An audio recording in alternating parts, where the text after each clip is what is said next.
Hello, my Patreon viewers, and thank you very much. I got a request from one of you for this Masquerade, and I'm going to cover kind of the George Benson version of it. I've got the new real book here in front of me, and this is a kind of a good song to practice a little improvisation because in the beginning it's just going back and forth between an F minor and a B flat seventh.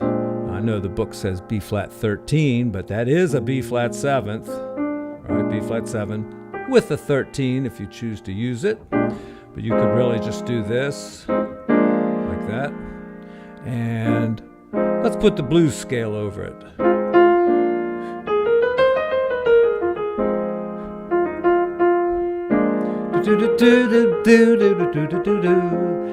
And George does a lot of that singing along with himself. Something I never did much of, but now a few good fingerings. 1, 2, 3, 1, 2, 3 is nice. That way you can move pretty fast, but 1, 2, 3, 4, 1, 2. A lot of times people come down, they want to cross over with 4 there. That's cool. I use different fingerings depending what I want it to sound like. If I do use 4, it's going to sound different than if I use 3, and I'm going to end up on different notes usually too. Take out this note, and you've got the minor pentatonic.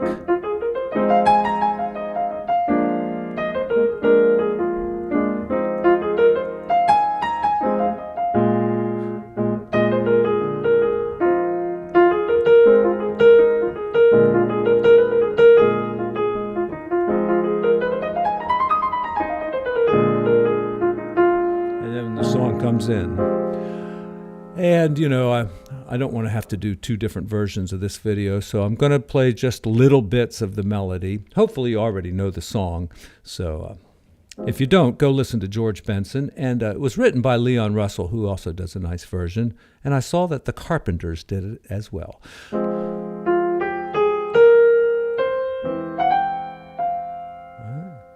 And so F minor, I'm going to cover a couple things in this video. The basic chords, some open voicings, and then I'm going to talk a little bit about what they call big piano.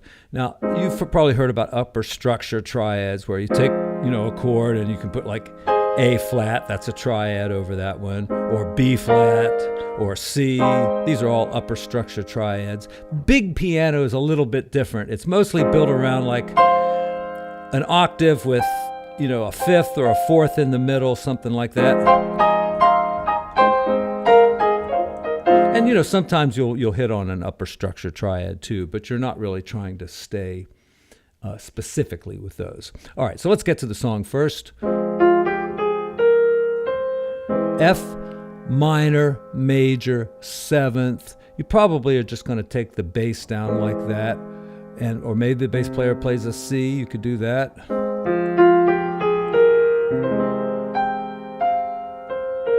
And then it's going to F minor 7th, so it's probably good to do that way.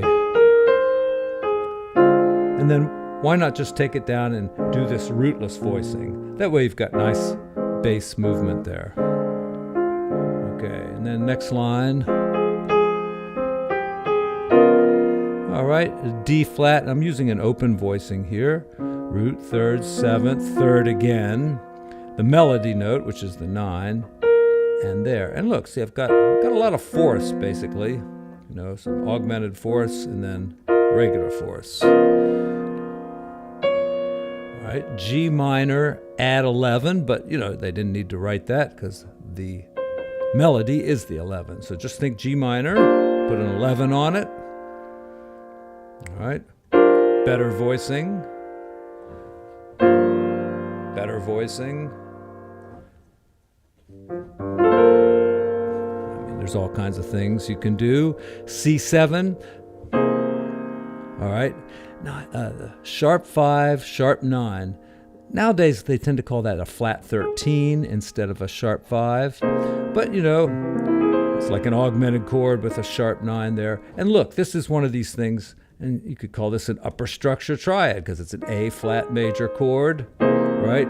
You get a lot of nice C7 chords by doing this. You can use A, not in this case, but this is another chord that would be an upper structure triad. Any inversion, right? You could put D major for a nice color, G minor. Doesn't add much to the chord, but it's another triad that you can use. There's some more too. Okay, next line.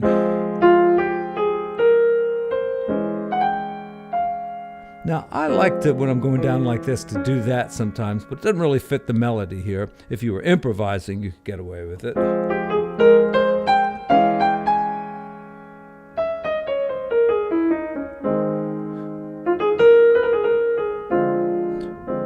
And this time we go straight to that D flat. All right, and that's blues scale there. So, blues scale works all through this if you're improvising. At least all through the A section. Let's go back through the A section. I'll play the chords and do a little improv.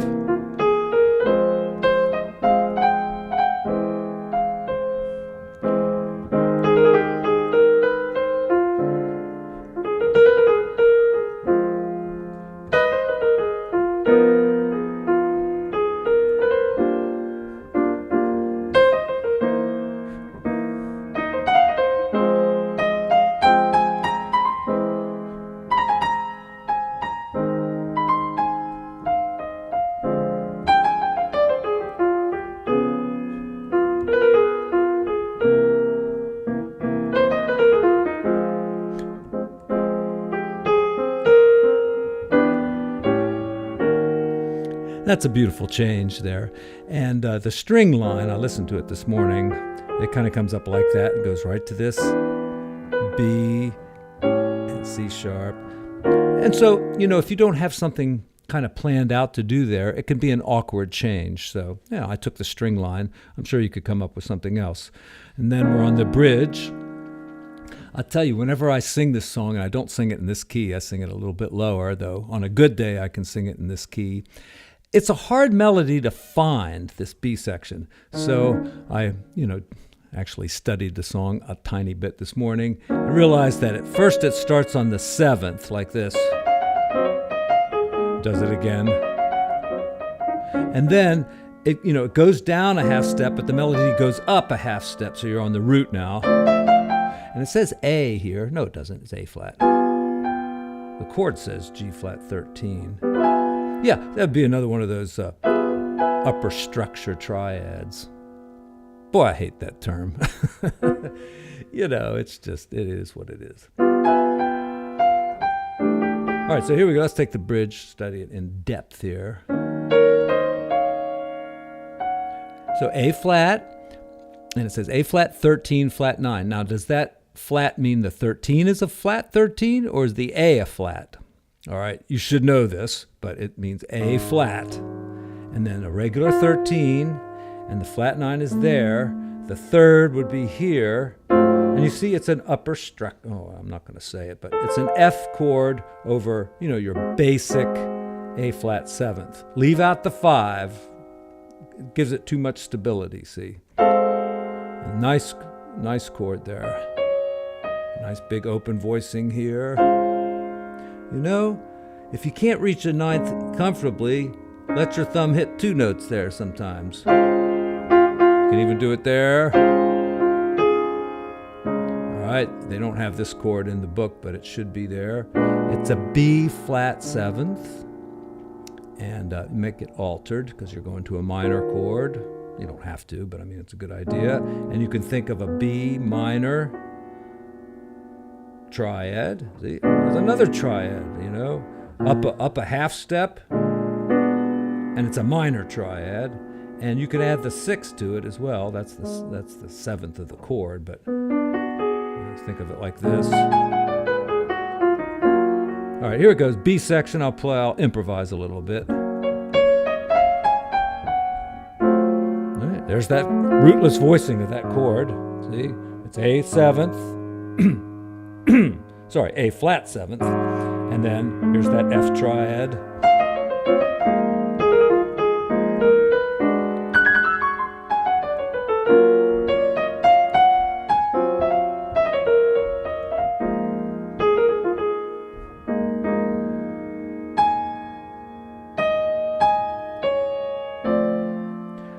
So the string line is something like that.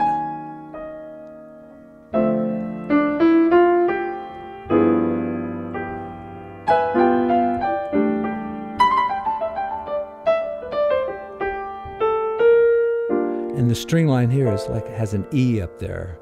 It's hard to hear, but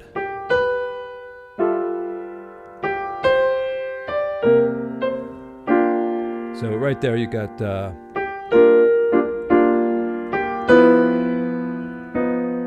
all right, that's G13, rootless voicing, and 13 flat the 13. They say sharp 5, but it would be much clearer if it was a flat 13. And then, I've talked about this chord a million times. C9 sus. Sometimes I write it B flat over C, or G minor over C, or B flat major 7th over C, or C11. That's what I like. And you just play a B flat triad, basically. You can add the 9th in, and that's the chord. You could just play G minor there, G minor 7th. All right, even if the bass player plays the C, that's great. You're going to. All right, that's like a tritone substitution of the C, getting you back to F minor. And if you don't alter this chord, it's the same as C altered, but G flat unaltered, talking dominant chords here.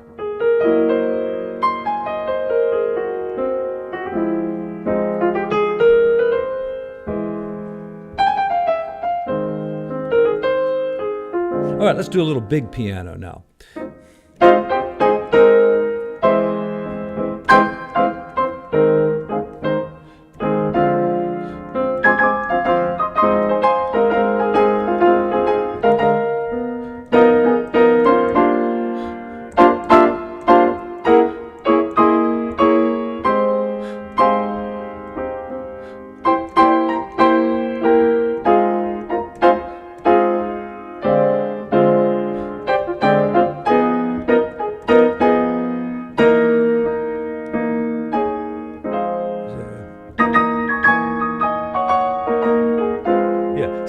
C altered is you can use any black key, so just put something in the middle there.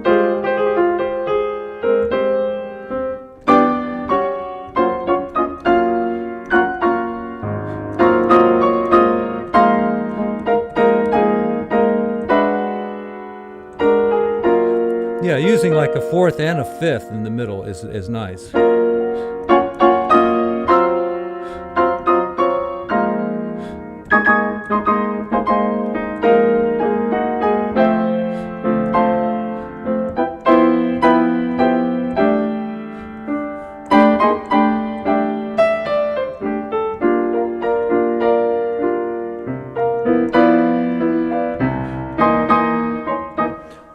Let me try that bridge again.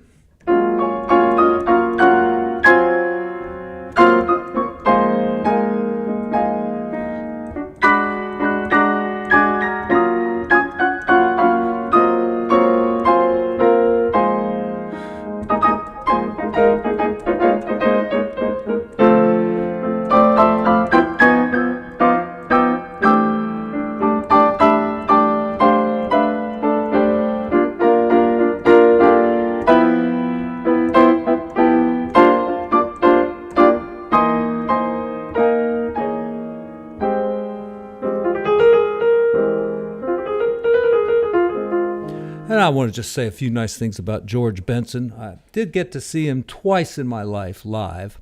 The first time I was about 15 years old, and I went to this club called Walt Harper's Attic in Pittsburgh, and I think it was Groove Holmes playing the organ and a drummer, and a very kind of unassuming guitar player sitting over there. And, I'm a keyboard player, so of course I'm checking out Groove Holmes, but I kept going back and looking at the guitar players. Man, those chords he's playing are just so nice and so perfect, and he just fit in so well. I had no idea who he was, but I realized soon after, when his first album came out, that it was George Benson, and I checked on it. I looked back, called the club or something, found out that it definitely was him. And then anyway, so he was good from the get-go.